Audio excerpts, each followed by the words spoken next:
Welcome to the Infinite Women podcast. I'm your host, Allison Tyra, and today I'm joined by Dr. Jennifer deWinter and Dr. Carly Kocurek from the Illinois Institute of Technology. Now, regular listeners may recall that Jennifer was on the podcast before to discuss gender and video game culture, and today she and Carly are here to tell us about some of the pioneering women in the video game industry. So, who would we like to start with? Yeah, so Roberta Williams kind of has this like very nice kind of persona story where she played an early adventure game, she loved it. She was like, "Wow, maybe we could make something like this." She like gets out a giant piece of paper, maps out an entire game on it, and then her husband Ken Williams, who had recently purchased a computer, um, then goes and develops the game on the computer. They work on it together, and that becomes Mystery House, which is often considered the first graphical adventure game.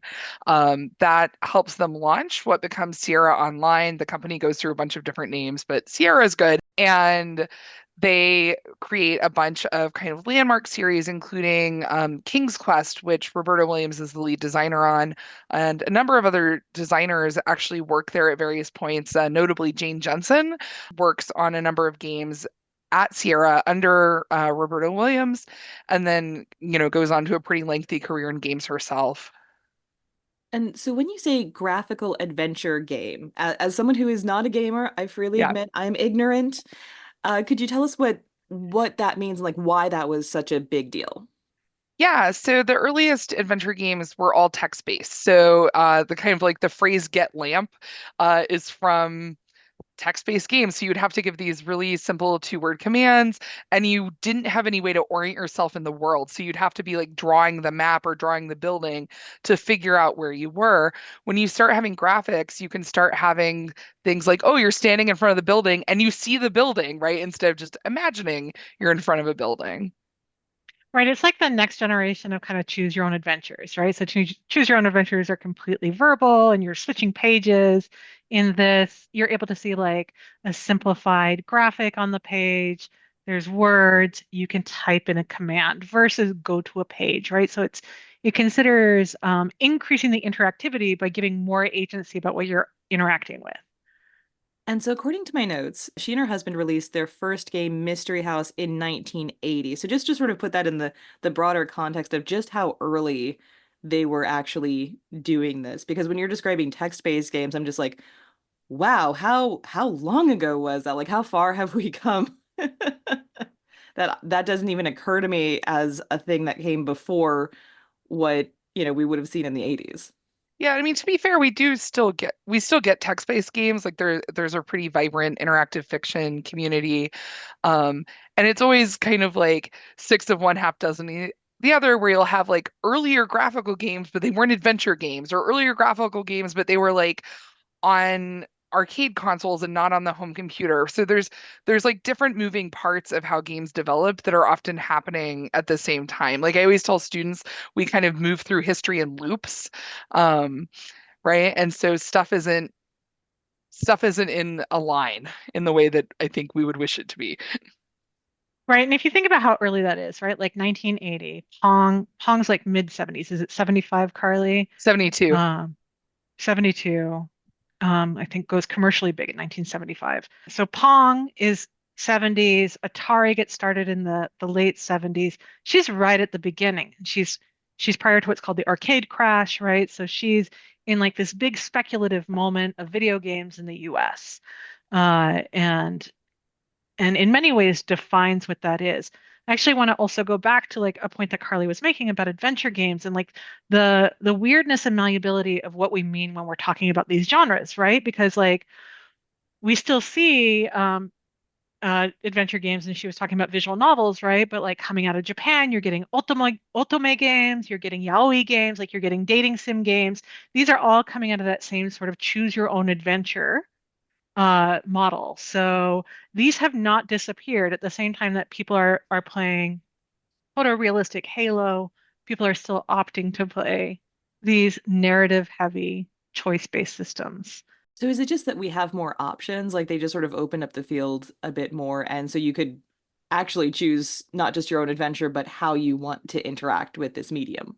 At this point, like there's so many different kinds of games and many, many different people play games, and there's all these different platforms, right? Whereas if you look early on, you've got arcades, you've got the computer.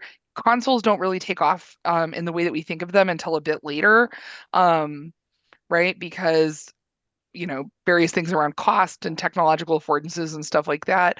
And so there's a real limitation on what you can do. So the computer in some ways can do the most. Um, Arcade cabinets are super weird. A lot of them are actually operating on custom hardware. Like they're not like you can't swap the game out. It's like hardwired in. There's no way to adjust it. It's not really a hardware system and a software system. It's both. Um, and then, the earliest cartridges are really, really limited in what you can do on them just because they don't have anywhere to save anything. And so you mentioned Yeah. the arcade crash. Is that just a situation where because we started having like handheld systems and in-home systems that there wasn't as much need to leave the house to do it? Dr. Carly Kocurek wrote a whole book on this. Hello, It Dr. it Kocurek. it's always like everything's always a little stupider than you think it would be. So this is a quite a bit earlier than handheld systems, right? So this happens 83, 84, and it really is it's a bubble burst, right? So there's a lot of kind of investment in and rush to market in coin operated games in particular, but in video games generally. Atari at that point controls something like 75% of the US market. So it's really hard to overstate how much when we talk about failures in the industry at this point, we're really talking about Atari, a company that was not run by grown-ups for much of its history, right? And so Atari's been making money and making money and making money. It kind of gets a little shaky. Warner Brothers scoops it up and like pumps a bunch of resources in and hires some real managers. Um, and then that has always, always, always hit its sales targets doesn't. And it just like tanks their stock. It tanks Warner Brothers stock. Like it brings them down with them. Um, and so it causes this kind of like rush out of the market. Like there's a panic where it'd been seen as this kind of gold mine, and then suddenly, like, oh, it's real business and there's real risk.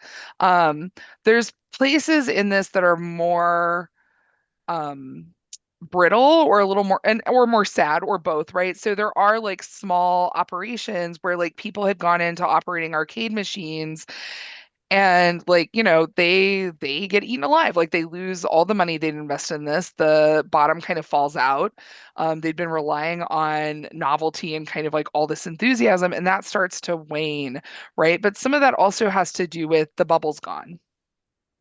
Right. Well, and this is a really US centric version of it, right? So the Mhm. arcade crash doesn't hit Japan. So Carly's an American studies person, has a very American centric version of this. Japan weathers this completely, partly because they are not dominated by one company, Atari. Atari is a very bit player in Japan. There are other companies already acting in Japan, Sega, Nintendo, Taito, like a number of them, right? The other difference is, well, there's a few other differences. Another difference is that US games cost a quarter, Japanese games cost the equivalent of $1 to play because they have 100 yen coins, so the buying power of $1. So already the arcade games are bringing in more money. And then it's a heavily densely populated urban country. So people are walking more, so they're walking by these arcades more. So when the US crashes, Japan actually weathers this. And so when you look at how the US games company or the US game market comes out of this, it comes out of this crash because of a Japanese company, Nintendo, which is firmly established because of the stability of its own market, can now enter the US market. So speaking of Japan, where does Keiko Arakawa fit into all of this? So Keiko Arikawa is super interesting. So she is born in the mid 20th century, and she accidentally becomes a big name in the game industry. She is now considered one of the richest people coming out of the game industry with her husband, whose name is Ko Shibusawa. So she doesn't even take on his last name, which is a big deal in a professional setting. So Shibusawa starts creating these games. They become accidentally successful. And he's like floundering with the business part of this. And he's like, oh, wife, I don't know how to business. And she's like, I got it. And so she takes over the business portion. She starts doing all the corporate paperwork. He's the face of it, but she is the powerhouse of that couple. And she's recognized all over Japan for being like sharp business acumen powerhouse. And she's also very aware that the game companies, even in Japan, were not meaningful and thoughtful about gender demographics as unique markets that they could serve. And so she starts this whole new company, not of programmers and designers, but of women coming out of liberal arts. I think it's Ruby Party, and she brings them in. She trains them to the design aspect. She trains them to the computer science because she's like, it's much easier to teach a liberal arts person computer science than it is to go the opposite direction. And they start with the publication of Angelique, the otome game industry. So otome games in Japan are games for young girls. So like 12 to 18 was the target demographic of that one. And it's all about like coming of age and early romance and the opportunities that you might have to give up in order to chase other dreams. Like this is the genre, and it defines this entire genre forever, right? So I think Angelique comes out in like 1990, I want to say, and these games are still going strong in Japan. Uh, it's actually interesting, and I want Carly to talk about this. So Erikawa comes out with Ultimate games in this era saying like, holy crap, we are not paying attention to the girls' gaming market. And in the US, we're seeing something really similar with Brenda Laurel. So Brenda Laurel has a really interesting history because she actually starts working in the industry in the late 1970s. She worked for a company that was making interactive fairy tales for computers, basically. Um, and it's like a tiny company. It's in Ohio. Nobody's heard of it. She had to go dig the name up, right? Like it's this kind of obscure moment.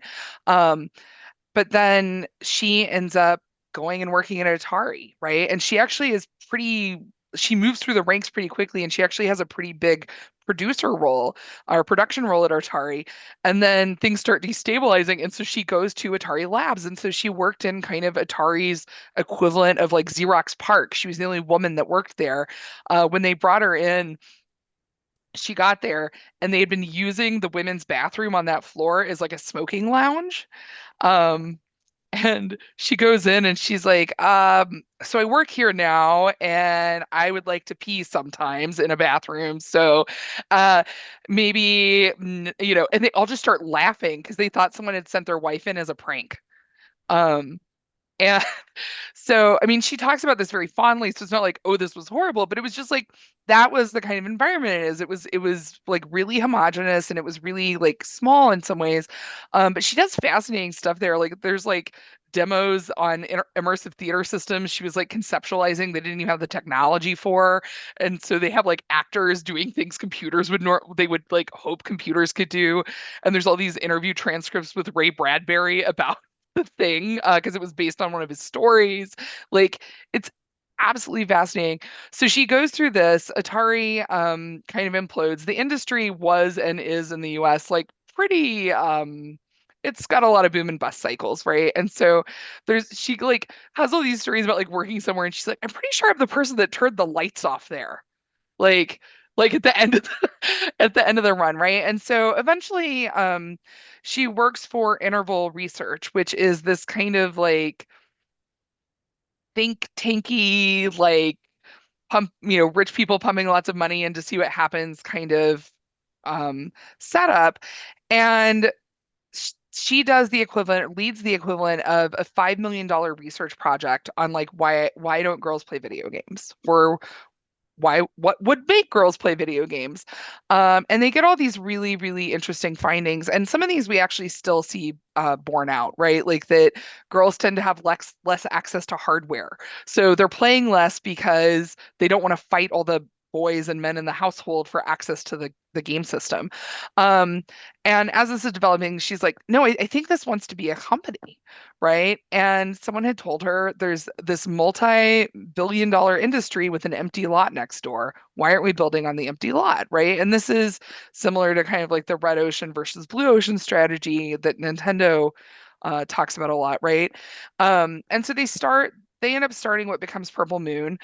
This is really a rush to market moment, though, right? Because Barbie Fashion Designer actually comes out just before this. And Barbie Fashion Designer is absolutely critically important to the development of the CD-ROM business, to the development of kind of like interactive toys and things like this, and really kind of starting to think about how do you take physical play patterns and map them onto games.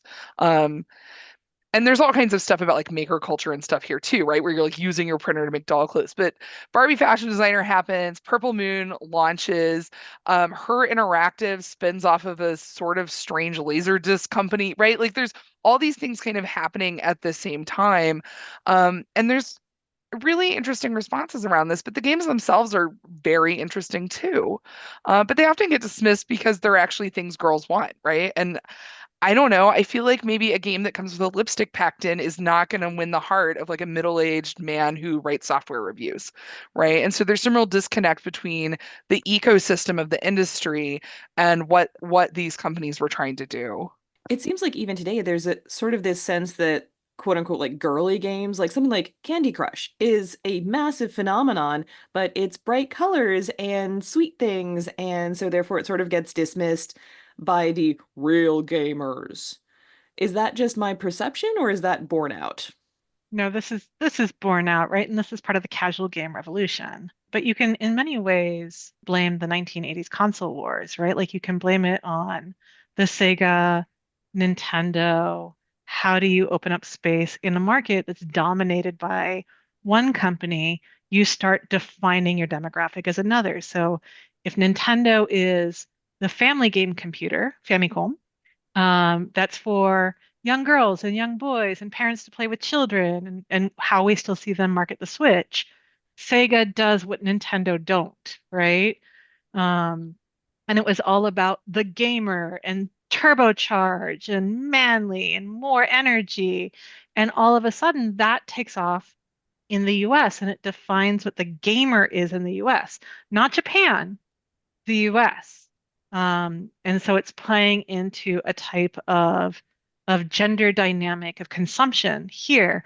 Once that happens and you get this idea of a gamer established as masculine, young, I don't know, computer athletic, like however they kind of think through this, where is the space for women? And so as you kind of move through after that establishment, there's games for gamers, and then there's casual games, and there's story games, right? And there's all these other marked categories of games of like, that's what other people play. That said, the ones that have the biggest market penetration are the ones that are designed for middle-aged women. Because middle-aged women will play it, and teenagers will play it, and men will play it, and older people will play it, because it is the most accessible and relaxing flow state around that demographic design choice.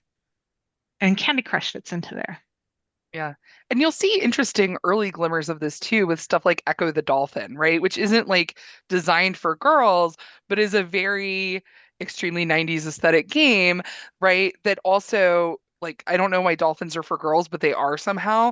Yeah, Right? And it's that game is hugely successful. I think also worth noting is in the US specifically, there's actually a long history of girls and women spend significantly more on pop culture and entertainment than boys and men do.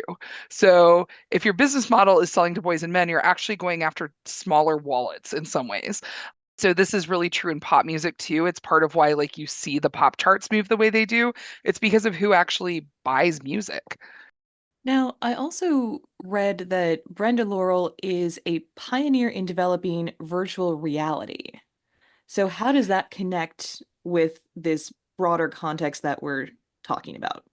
I think like the most important thing to know about Brenda Laurel in some ways is like she is a theater professional in the games industry, right? And so, Jennifer and I edit this book series about influential game designers, and like every single person in that series has a different professional background and then ends up doing game design.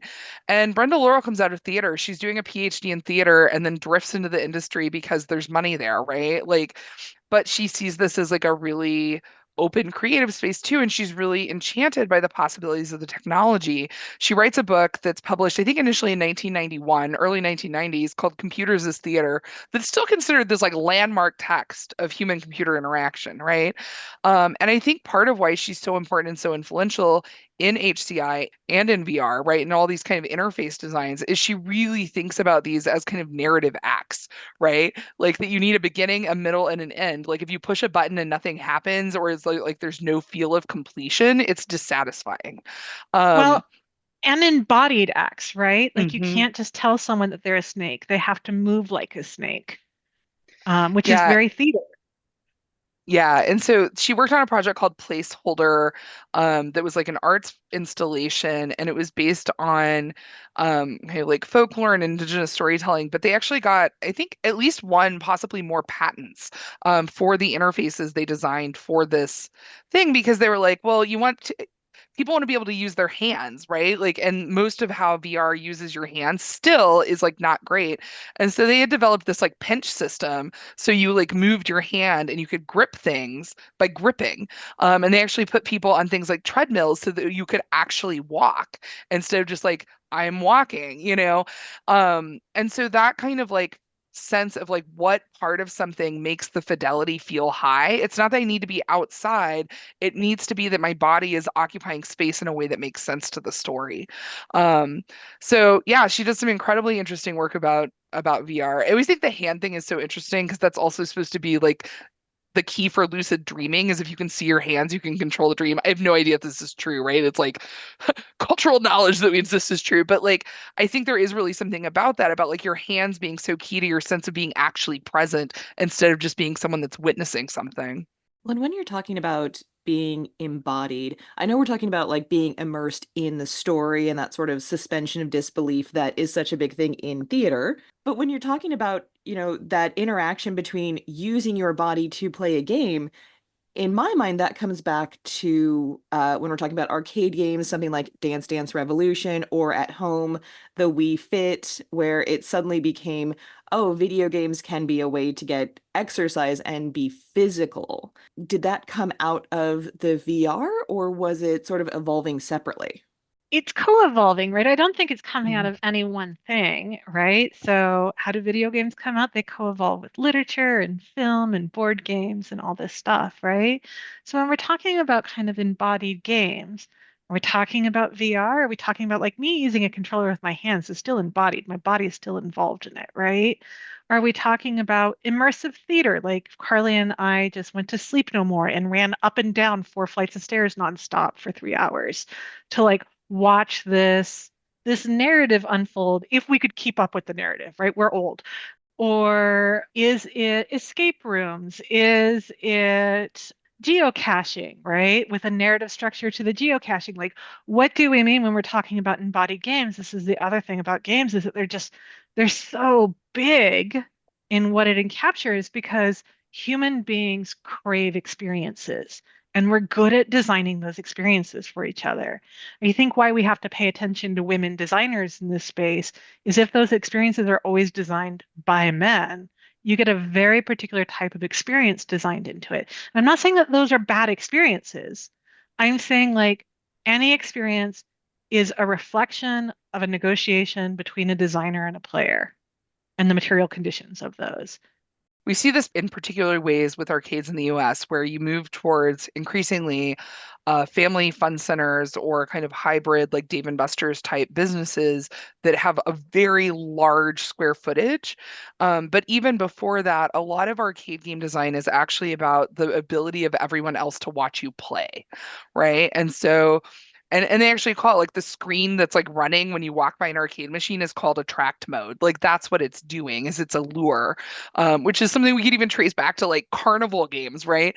Um, but the games are really meant to be like not just entertaining for the person actively playing, but for the people standing in line to play, the people walking by.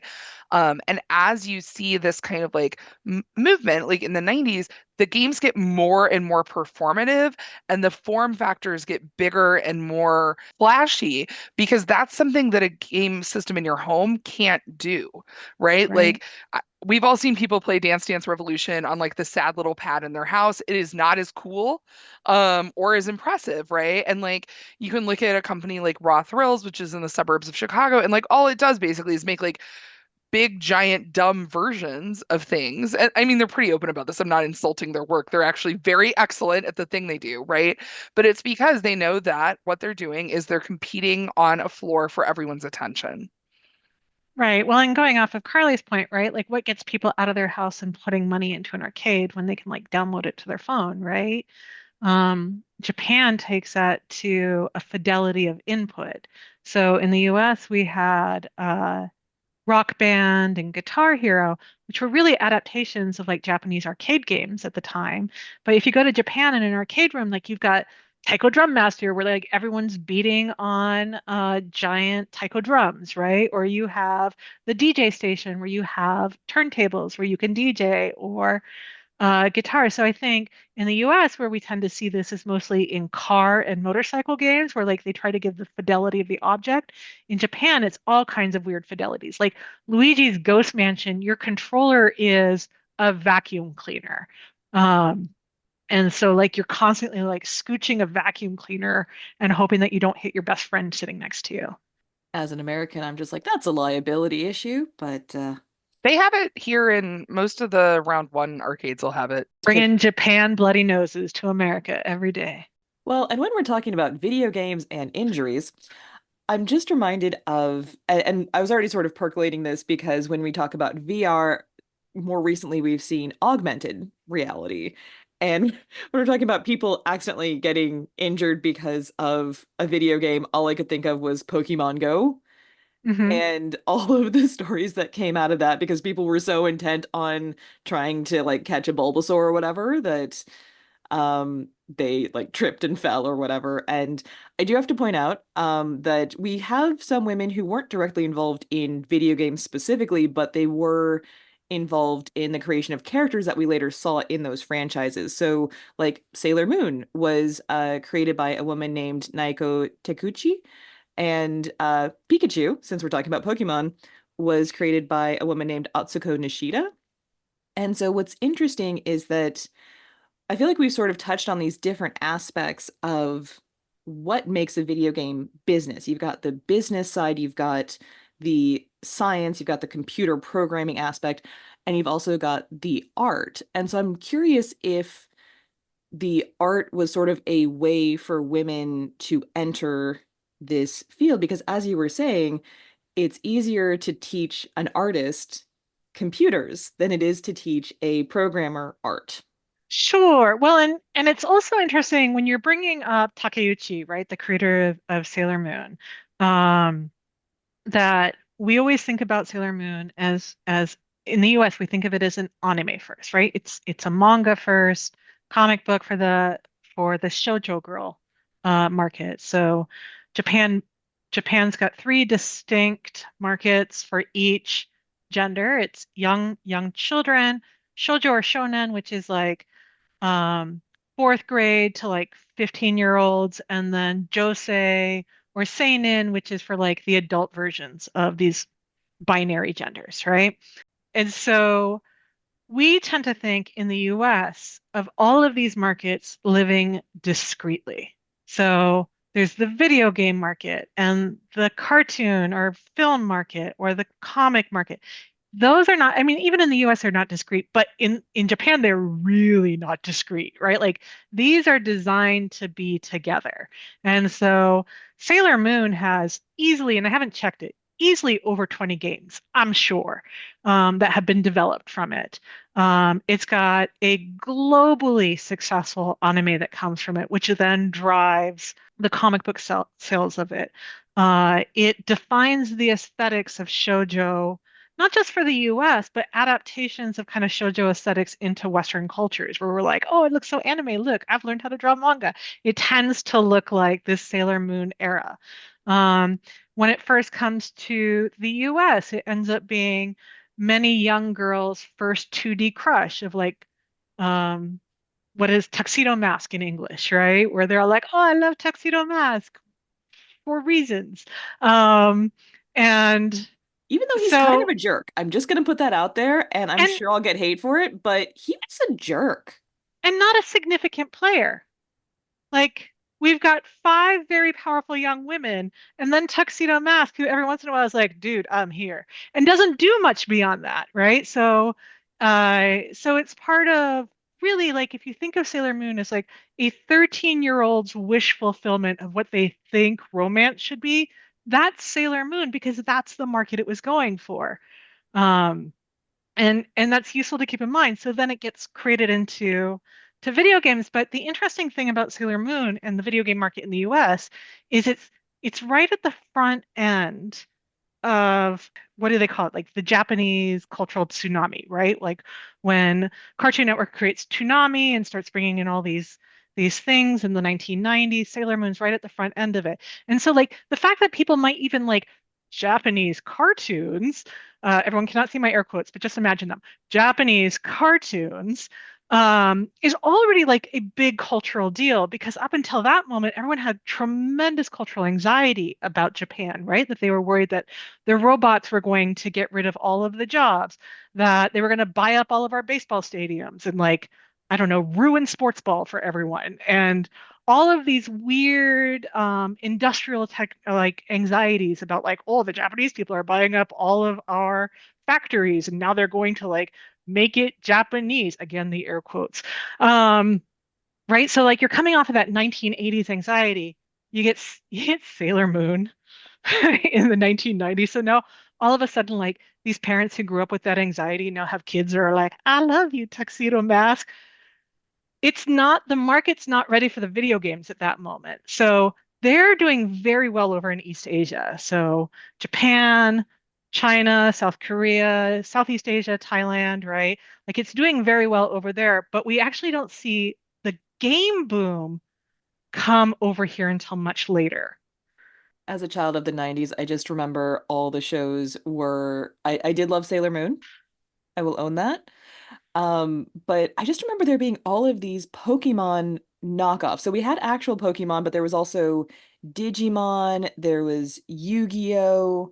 I'm sure there were others that I've just Sure. blocked out. Well, and interestingly, you're calling them knockoffs, but they're actually part of a giant, already established genre there, right? And so Pokemon's like the first one that gets big here, and so it opens up the space for these other ones to come over. But Pokemon's another good one to talk about. Like, this is not an accidental strategy to go multimedia, right? Pokemon releases on Nintendo Game Boy, sexist name, the data storage of the Nintendo Game Boy doesn't have enough for a narrative to be embedded and for you to collect stuff.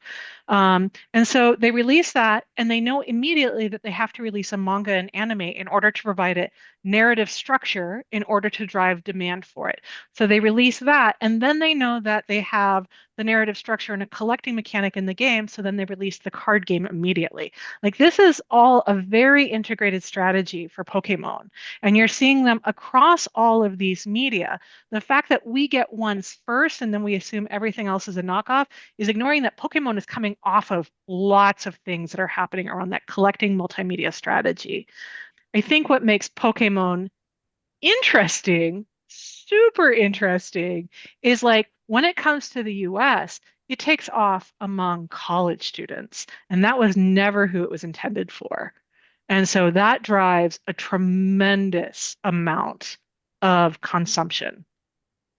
I think an interesting point too is that this moment, right, like 96 is when Pokemon, the first game comes out. Is that right, Jennifer? Yeah, Right? Like that's also when Tamagotchi releases. And so when you look at the US market, like Tamagotchi does not get talked about as a video game in the United States, right? Like even though it is a digital game. And Rachel Simone Weil, who does Famicom Museum, has talked a lot about how there's all these like digital diaries and digital toys and things like that that are really popular during this period. So there's all these things about girls not playing video games, but it's partially because there's all these toys and like basically like handheld game devices that get split off and discounted because Tamagotchi is like a huge phenomenon. Um, Right. right? Right, which then lays the groundwork for Nintendogs, which Hmm. then lays the groundwork for Animal Crossing. If you want to talk about major player women in the game industry, like look at Animal Crossing, like it lays the groundwork for all of these care mechanics. That's what I was actually thinking of the word care when you mentioned Tamagotchi, and it also made me think of, they don't want to fight their brothers for the console, but nobody is necessarily fighting you to take care of something. That feels very femme gendered. Yeah, and this is actually something that comes out of if you look at the games that Purple Moon did, and I think they're quite beautiful actually. There's two series. They make at least one other game, but I'm not going to talk about that one, not because it's bad. I just care about it less. But they make one series that's called like the Rocket games, right? And they're about a character named Rocket Movado who's a middle schooler and she starts at a new school, right? And so it's like, Rocket's New School is the first game they release. And those are all about emotional and social rehearsal. So you like decide how to respond based on like you choose what Rocket's emotional response to things is, and it changes the story. Um, and then, but you look at the Secret Paths games, and these actually, like, I replayed one and it made me cry. Like, I didn't play them when I was a kid. I was a little too old for them.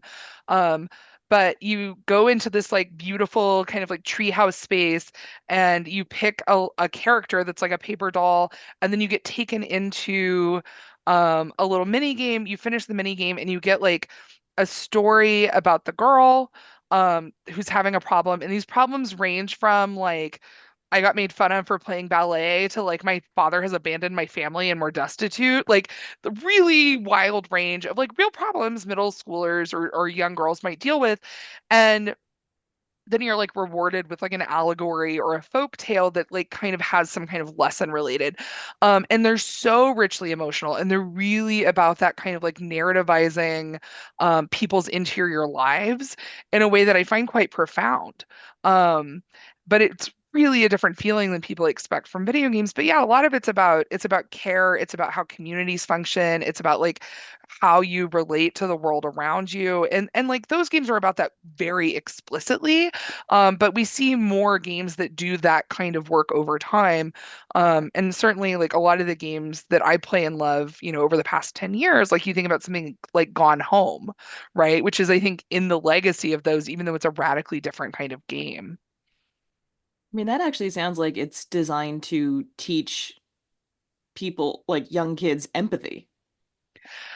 I don't think so actually. It's more about the self. So it's actually about practicing how you would react. So it's not about how does this other person react.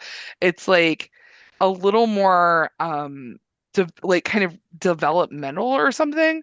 So like, oh, like this person didn't invite me to their party. Am I angry? Am I sad?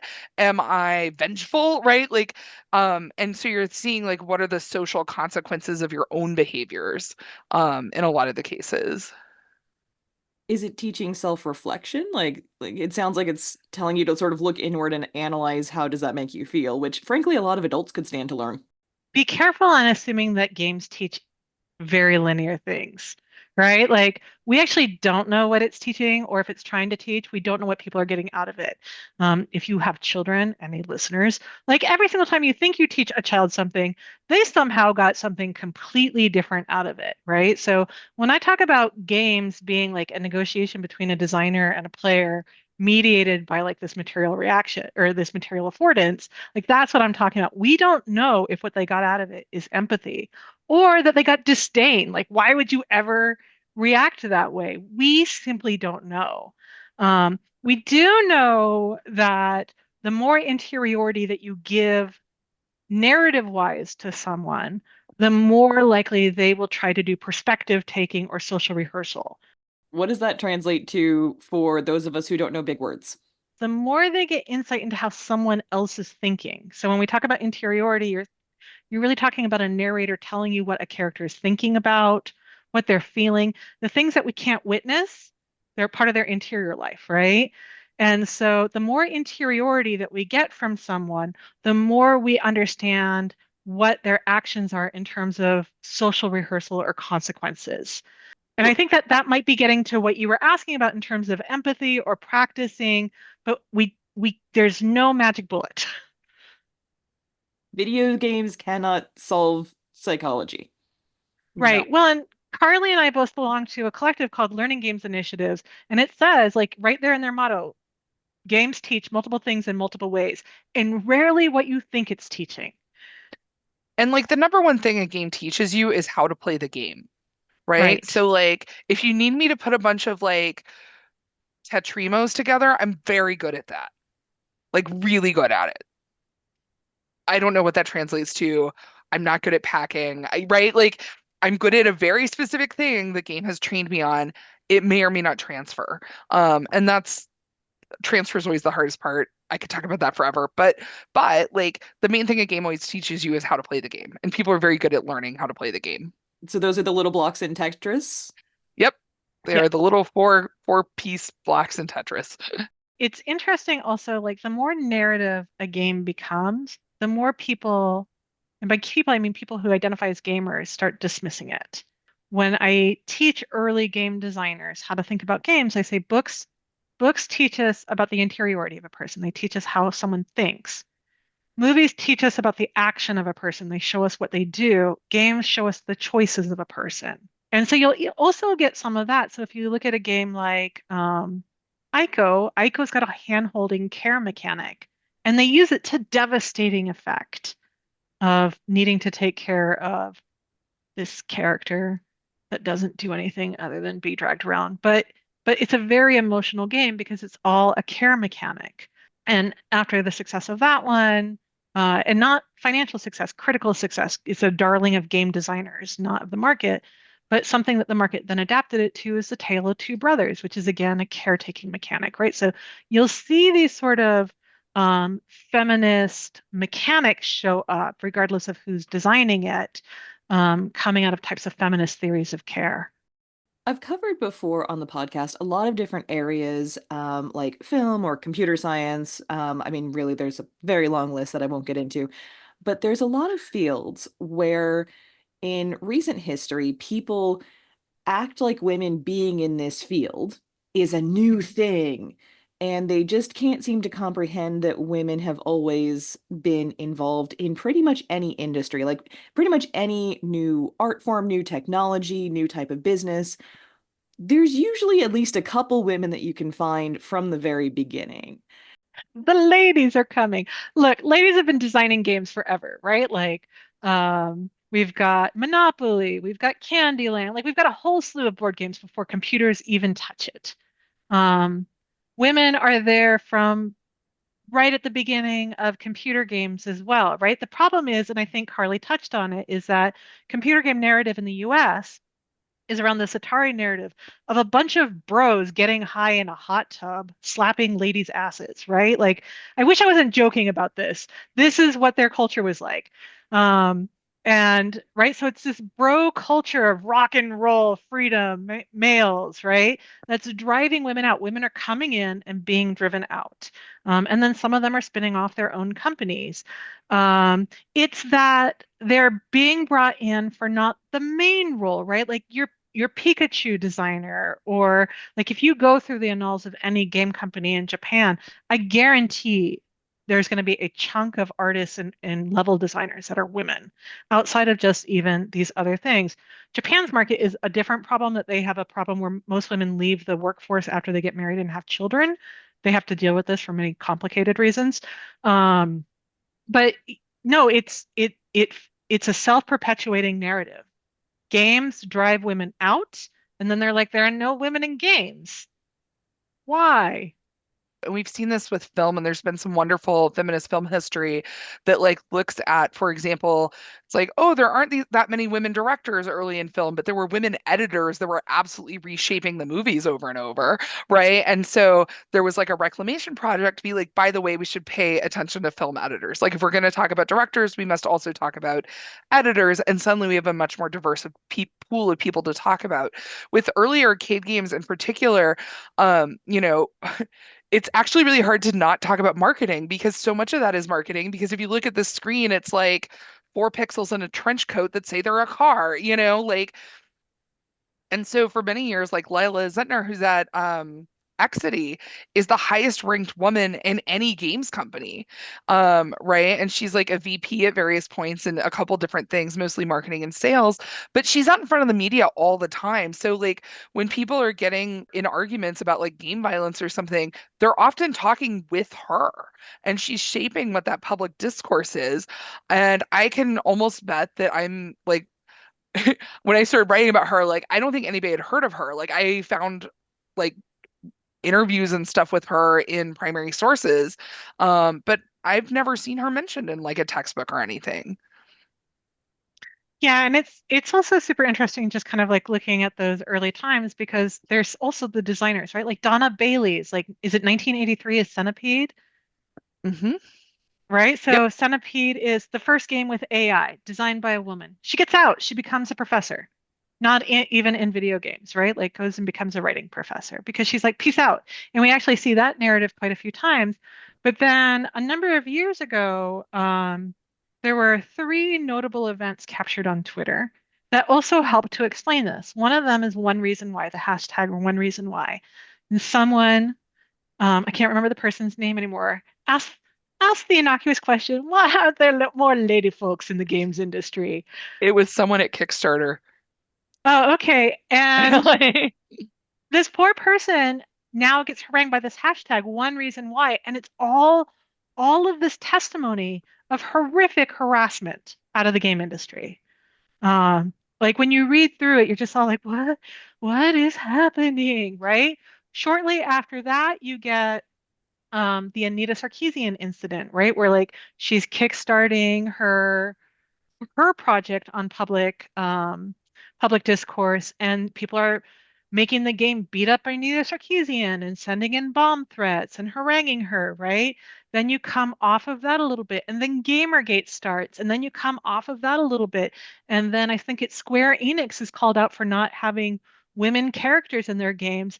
To which their response was, women are hard to animate, which starts another complete disparaging campaign, right? So like it's not that there's not women, it's that there's systemic harassment that is tied to what the identity of what a gamer is.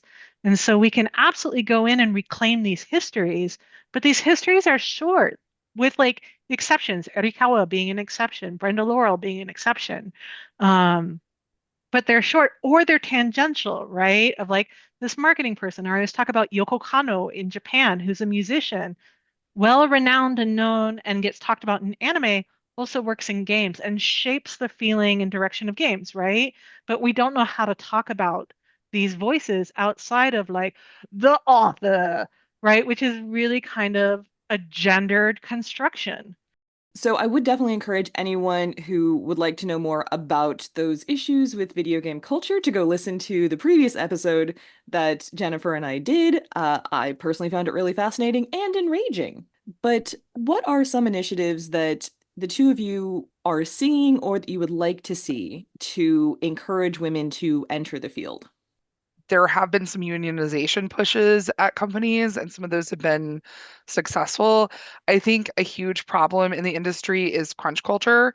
Right. And you see this in startups more broadly too, where it is a way of working that is just not compatible with many people's lives and obligations.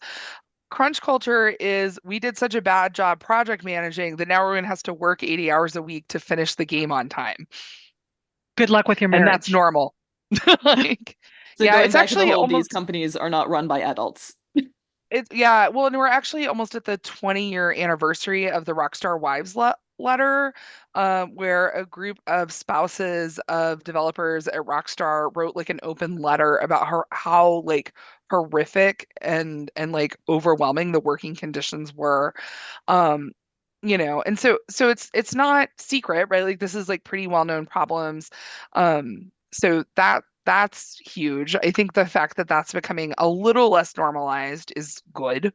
I think also there are more, there's not many women, but there are more women in kind of decision-making roles. I mean, part of why you can get the Games for Girls movement in the mid 90s is that you have women at that point who have 10 years of experience, who have the seniority to be listened to. And like that improves over time if we stop chasing everyone out of the room, right? I think other things are also changing, right? Games are professionalizing. There's still many stories about like bro cultures, but we're now seeing increase number of people coming out of university programs or trade school programs going into games, which are seeing a diversification. I'll talk about Japan really quick. There's been multiple attempts to identify opportunities for women to enter and be elevated, right? Nintendo does this. Um, Not as much as they should, but right, like Animal Crossing being such a significant game, New Horizons, right, is led by women. But when you think about how prescient Keiko Erikawa is, she put together a women team because she's all like, I need women to be the dominant voices here. And you can even look at like this seems to be a strategy that's working in Japan well because coming out of games and going into animation, Kyoto Animation gets formed the same way that they form Kyoto Animation out of stay-at-home moms who want to go back to work and they train them in animation. And now that's a powerhouse animation studio. Um, and so that there are things that you can do, either changing internal corporate cultures or conscientiously setting up other forms of corporate cultures. We don't do that in the US because we don't treat games as companies in the same way. We tend to treat them as short-term software consultancies. So you see the rise and falls of studios quite often. And so it's a real big cultural difference there. There's a lot of kind of worst of both worlds in terms of how games employment works, where it's like the the kind of like contract-based nature of other creative industries like film and television without the strong union backing, right? And so then you get like all the kind of like crunch and office culture of software, but without the job stability. And so it's kind of like a weird where it's neither fish nor fowl, but something much worse. So, yes, I mean, how do we get more women into the workplace in Japan? Many complicated ways. But they're expected to leave the workforce when they have a child because there's really no daycare in Japan. To be clear, how do they get back into the game industry? How do they get back into an animation industry? Like there's no pathway to re-enter. Like now they're out. Join us next time on the Infinite Women podcast, and remember, well-behaved women rarely make history.